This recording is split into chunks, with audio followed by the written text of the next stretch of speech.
Laymen's evangelical fellowship స్థాపకులు దానియేలు గారు 1959వ సంవత్సరం సెప్టెంబర్ 23వ తేదీన చేసిన ప్రసంగము. యెషయా గ్రంథము 43వ అధ్యాయం 21వ వచనము. నా నిమిత్తము నేను నిర్మించిన జనులు నా స్తోత్రమును ప్రచురము చేయుదురు.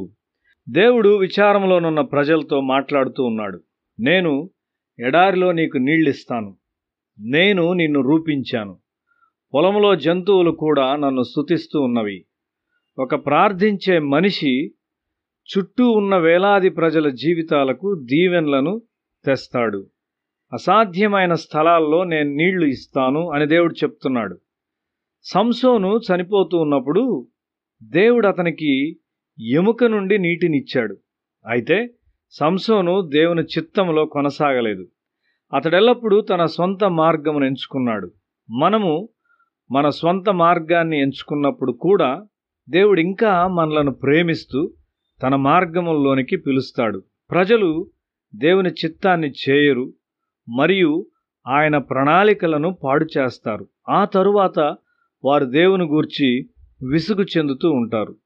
సముద్రం యొక్క ఒక అల ఒక నది వలె ఉండును. ఆ విధమైన నీటి అల ఒక వరద ప్రవాహం వలె వచ్చును. నీ జీవితము ఇతరులను నీతిలోనికి బలవంతము చేయును. సమాధానము ఒక నది వలె వారికి వచ్చుట ఆ విధమైన శక్తి అయి ఉన్నది. ఎడతెగని సమాధానము మరియు ఆశ్చర్యకరమైన సమాధానము నీలోనికి వచ్చినప్పుడు నిన్ను ఏది భంగపరచదు మరియు ఏది ఈ నీతి ముందు నిలువలేదు. దేవుని గూర్చి విసుగు చెందు వారెవరు? ఆయనకు విధేయులు కానివారే. దేవునికి విధేయుడవై ఉండుము. దేవుడు నీ జీవితం యొక్క ప్రతి భాగాన్ని గూర్చి ఇష్టపడుటను నీవు చూస్తావు. నీ చిన్న బిడ్డ కొరకు పాలు సరైన సమయంలో వచ్చును. నీ జీవితంలోని ప్రతి విషయము సరైన సమయంలో జరుగును. దేవుడు నిన్ను గమనించున్నాడని నీకు తెలియదు. ఆయన కన్ను మరియు చెవి ఎల్లప్పుడూ నీ వైపు ఉన్నవి. 1937వ సంవత్సరంలో ఒకసారి మా ఇంటి అద్దె చెల్లించుటకు మా యొద్ద డబ్బు లేదు. మేము 3 నెలలు ప్రార్థించాము. అద్దె వసూలు చేయవాడు ఆ సమయంలో రాలేదు. అతడు చివరిగా వచ్చినప్పుడు మేము డబ్బు కలిగి ఉన్నాము. దేవుడు నిన్ను గమనిస్తూ ఉన్నాడు. నీ జీవితమునకు సంబంధించిన చిన్న విషయాలను గూర్చి ఆయన జాగ్రత్త కలిగి ఉన్నాడు. దేవుడు నీ చొక్కా మరియు కోటును గూర్చి జాగ్రత్త కలిగి ఉన్నాడు. దేవుడు నిన్ను తన కొరకు రూపొందించాడు. నీవు నీ యొక్క దోషములతో ఆయన్ను విసిగించావని ఆయన చెప్తూ ఉన్నాడు.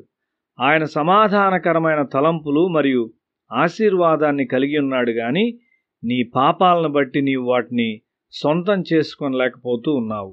నిన్ను నీవు సమర్థించుకొనకూడదు. ఆయన నిన్ను క్షమించును. క్షమాపణ సులభమైనది కాదు. ఆయన గాయముల నుండి నూతనముగా స్రవించు రక్తము మాత్రమే నీకు క్షమాపణ తెచ్చును. ఒక మనిషి తన పాపములను నమ్మకస్తురాలైన తన భార్య వద్ద ఒప్పుకున్నాడు. ఆమె గదిలోనికి వెళ్ళి ప్రార్థించి అతన్ని క్షమించింది. అయితే ఆమె గదిలో నుండి బయటకు వచ్చినప్పుడు ఆమె నల్లని వెంట్రుకలు తెల్లగా మారిపోయినాయి. అతన్ని క్షమించుటకు ఆమె వెల చెల్లించవలసి వచ్చింది. క్షమించుట చాలా ఖరీదైనది. నిన్ను క్షమించుటకు ఆయన గాయముల నుండి నూతనముగా రక్తము స్రవించుట అవసరము. ఒక తండ్రి కుమారుని క్షమించుట ఖరీదైనది. దేవుడు నిన్ను ప్రేమిస్తూ ఉన్నాడు. ఆయన నిన్ను తన కొరకు రూపించాడు. నీ తిరుగుబాటు స్వభావాన్ని ఒక విధేయత గల స్వభావంగా మార్చుటకు ఆయన సమర్థుడు.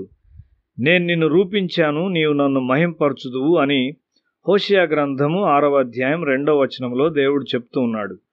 పొలంలోని జంతువులు ఎన్నడూ చూడని స్థలములో నీటిని చూచినప్పుడు అవి దేవుని స్తుతిస్తాయి. దుష్టులైన మనుషులు నీలో జీవజలాన్ని చూచినప్పుడు వారు దేవుని స్తుతిస్తారు. నీ ద్వారా మహిమపరచబడవలనని దేవుడు ఉద్దేశిస్తూ ఉన్నాడు. ఆయన అరణ్యములో నదులను మరియు బండ నుండి ప్రవాహములను ప్రవహింపచేయును. నీవు ఆయన కొరకు రూపించబడ్డావని జ్ఞాపకముంచుకో.